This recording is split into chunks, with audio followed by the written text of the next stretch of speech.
Antihypertensive drug, sympatholytics drug, beta-adrenergic blockers. Beta blockers are effective in all grades of hypertension.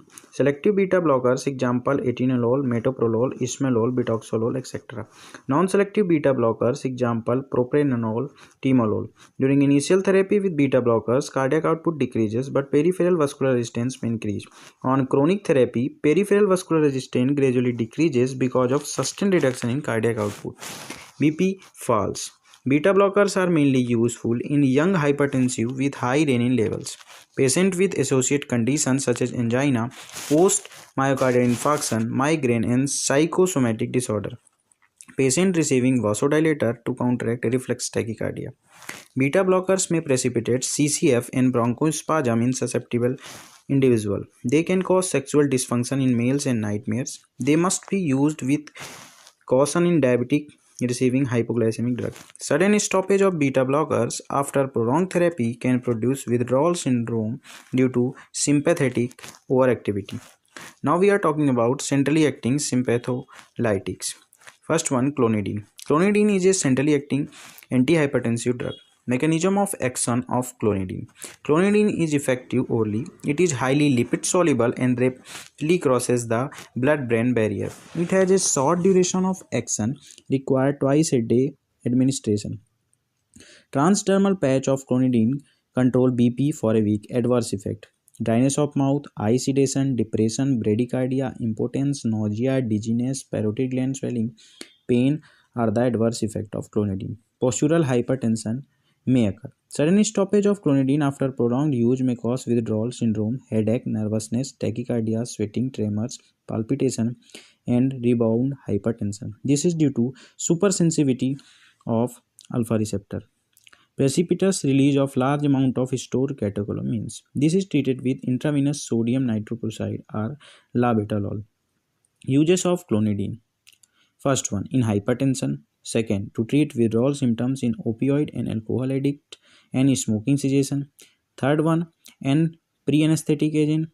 Fourth one, as antidiarrheal in diabetic neuropathy. Fifth one, to reduce postmenopausal hot flushes. Sixth one, for prophylaxis of migraine. Now we are talking about second centrally acting antihypertensive drug, alpha methyl-dopa. It is a centrally acting sympatholytic agent. Mechanism of action: alpha methyl-dopa, a product which enters the adrenergic neuron, is converted into an active form and stored in a neurons. Alpha methyl noradrenaline is a false neurotransmitter that is released during nerve stimulation instead of noradrenaline. Alpha methyl noradrenaline acts by stimulating alpha 2 receptor in vasomotor center, which will decrease the central sympathetic outflow, result in decreased heart rate and peripheral vascular resistance, which will result in decreased BP. Adverse effect of methyl-dopa. This include nasal stiffness, headache, sedation, depression, dryness of mouth, bradycardia, impotence, gynecomastia, hepatitis, and rarely hemolytic anemia. Clonidine and alpha-methyl-dopa are usually employed as the second or third line agent of in hypertension because of high incidence of side effect. Alpha-methyl-dopa is one of the preferred antihypertensive drug during pregnancy. Adrenergic neuronal blocker. Alpha-adrenergic blockers. Alpha blockers are two types: non-selective blockers and selective blockers. Non-selective blockers will block both alpha 1 and alpha 2 receptor, while selective alpha blockers block only alpha 1 receptor. Example of non-selective blockers: phenoxybenzamine and phentolamine. Selective alpha 1 blocker examples are prazosin, tirazosin, doxazosin. Non-selective blockers block both alpha 1 and alpha 2 receptor in the blood vessels, result in vasodilation and fall in BP. Increased non-adrenaline release due to presynaptic alpha 2 blockade. Tachycardia is predominant. Selective alpha 1 blocker like prazosin, tirazosin, and doxazosin block selectively alpha 1 vascular receptor by competitive mechanism, vasodilation, and fall in BP. Alpha 2 receptor are not blocked, hence there is no increase in the level of non-adrenaline, therefore tachycardia is minimal. Non-selective alpha blockers are not preferred for essential hypertension. They are useful to treat hypertension in special conditions like pheochromocytoma, clonidine withdrawal, and Cheese reaction.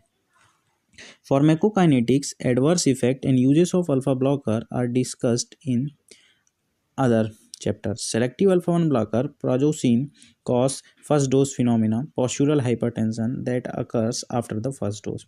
Therefore, the initial dose should be small, 1 milligram, and usually given in bedtime so that the patient remain in bed for several hours, hence reduce the risk of fainting attacks. Tirazosin and doxazosine are longer acting than prazosin, given once daily in the treatment of hypertension. Now we are talking about vasodilators. Action of vasodilator. They activate potassium channel.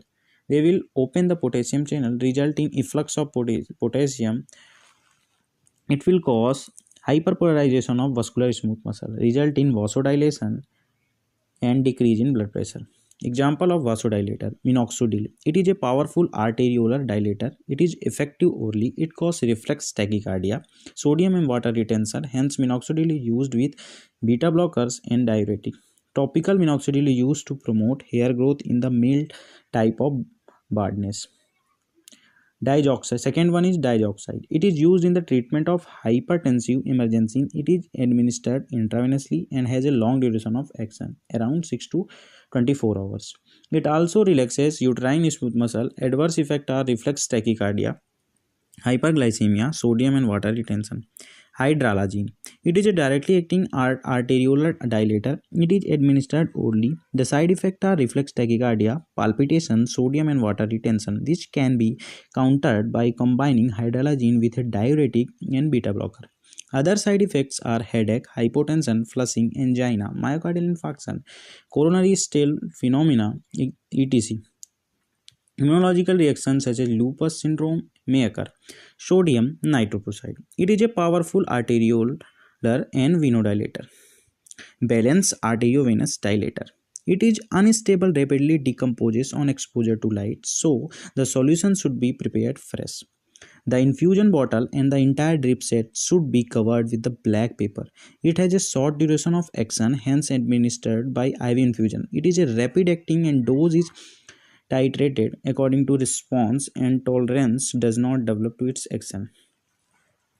Intravenous sodium nitroprusside can cause arterial and venodilation. It will release either NO or cyanide. NO arterial and venodilator. Cyanide will go into the liver and convert into thiocyanide, which will excreted solely in the urine. Sodium nitroprusside generate nitrous oxide. It will relax vascular smooth muscle and cause vasodilation. Sodium nitroprusside is a drug of choice for hypertensive crisis, can also be used to improve cardiac output in severe CCF. It is administered at dose of 0.25 to 1.5 mg per kg per minute IV infusion in 5% dextrose. Nitroprusside can cause severe hypotension. Hence, dose monitoring of BP is required. Prolonged administration may cause anorexia, nausea, vomiting, fatigue, disorientation, toxic psychosis due to accumulation of cyanide, which in turn may lead to severe lactic acidosis and convulsion. Nitroglycerin. It is primarily venodilator. Intravenous nitroglycerin used in hypertension associated with acute LVF and MI. It acts rapidly, but tolerance develops after prolonged infusion. Phenol-dopam. Phenol-dopam, it is a D1 agonist, act on D1 receptor and cause dilation of peripheral arteries and cause natriuresis. It will result in decreased BP. Phenol-dopam is used in hypertensive emergency and post-operative hypertension. Adverse effects include headache, flushing and reflex tachycardia. Now we are talking about treatment of hypertension. Non-pharmacology approach helpful to control hypertension are weight reduction, sodium restriction, alcohol restriction, exercise, mental relaxation, cessation of smoking, consumption of potassium-rich diet. Second one, drug treatment. Selection of antihypertensive drug is individual patient depends on comorbidity, associate complication, age, sex, cost of the drug, concomitant drug. Preferred drug for initial treatment of hypertension are ACE inhibitors, angiotensin receptor blocker, calcium channel blockers, and thiazide. Therapy usually started with a single agent. Commonly used drug for hypertension associated with the following condition are: in angina and post myocardial infection, is preferred drug would be beta blocker. In congestive cardiac failure, left and left ventricular failure, preferred drug would be ACE inhibitors, loop diuretics, and angiotensin receptor blocker. In diabetic mellitus and diabetes nephropathy associated hypertension, we have to use ACE inhibitors, angiotensin blocker, and calcium channel blocker. If person is having bronchial asthma and hypertension, so we have, in this condition, we have to use calcium channel blocker. In hypertensive emergency, the drug of choice would be sodium nitroprusside, labetalol, and nitroglycerin. Benign prostatic hyperplasia along with hypertension. So for the treatment of hypertension, we have to use selective alpha 1 blocker. In pregnancy, alpha methyl dopa, hydralazine, and labetalol. Combination therapy is used in patients who do not respond to single drug. Can be used in initial therapy in patients with high BP. Combination therapy: ACE inhibitors, angiotensin receptor blocker with either thiazide, dihydropyridines. If response is not satisfactory, other antihypertensive can be added. Example: thiazide, dihydropyridines with beta blocker. ACE inhibitors are not to be combined with ARBs.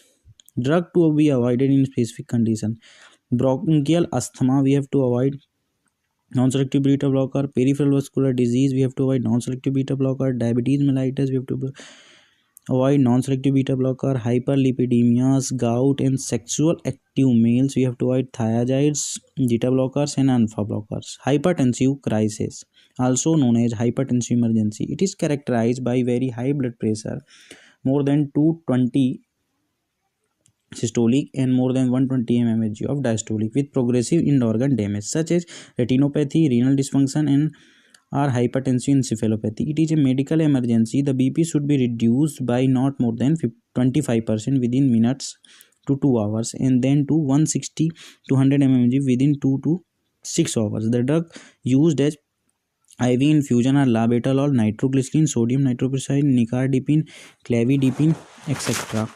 Esmolol, hydrogen, phenol dopam, enalapril, and furosemide, etc.